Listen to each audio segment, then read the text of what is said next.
Emily Thornberry, the Labour Party's shadow international trade secretary, a politician that famously isn't a fan of England's flag, has jumped on board with the Sky News campaign against selling UK-made Riot shields to the United States of America, arguing that in banning the sale of such goods to the likes of the dictatorship in Belarus and the Chinese tyranny in Hong Kong, we should also ban the sale of such goods to the United States. No, the British have decided not to sell any more of this stuff to Hong Kong and to Belarus.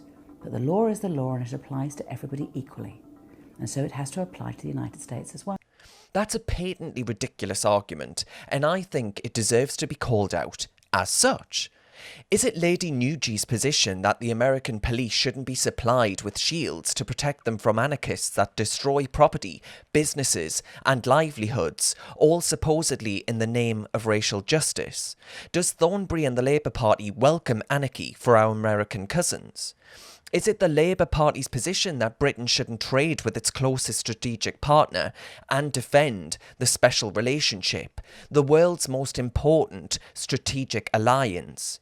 Should the United Kingdom not produce riot shields? Who knows what exactly she's getting at other than naked anti-Americanism? Same old Labour. How can you possibly compare the democratic champion of all of the same values that we in the United Kingdom and across the West hold dear with the dictatorship in Belarus that doesn't care for free and open elections, or the Chinese tyranny taking place in Hong Kong?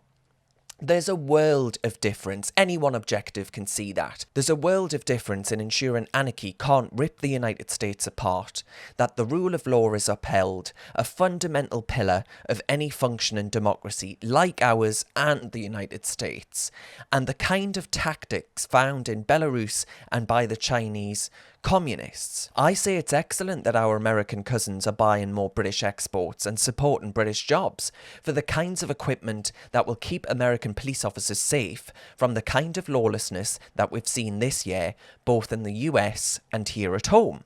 I wonder what Sir Keir Starmer thinks about Mrs Thornberry being seen to suggest or imply that Labour's position is that they side with the anarchists over law and order. At a time when assaults on our own metropolitan police officers are up 40% and police killings, actual killings, in the US were up 28% on last year back in July, it strikes me as odd that Labour would choose to take umbrage with the United Kingdom supplying our American cousins with defensive equipment.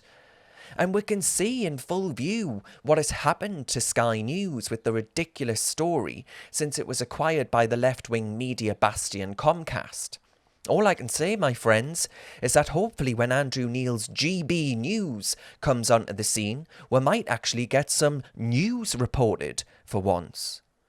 I'm Darren Grimes for Reasoned UK.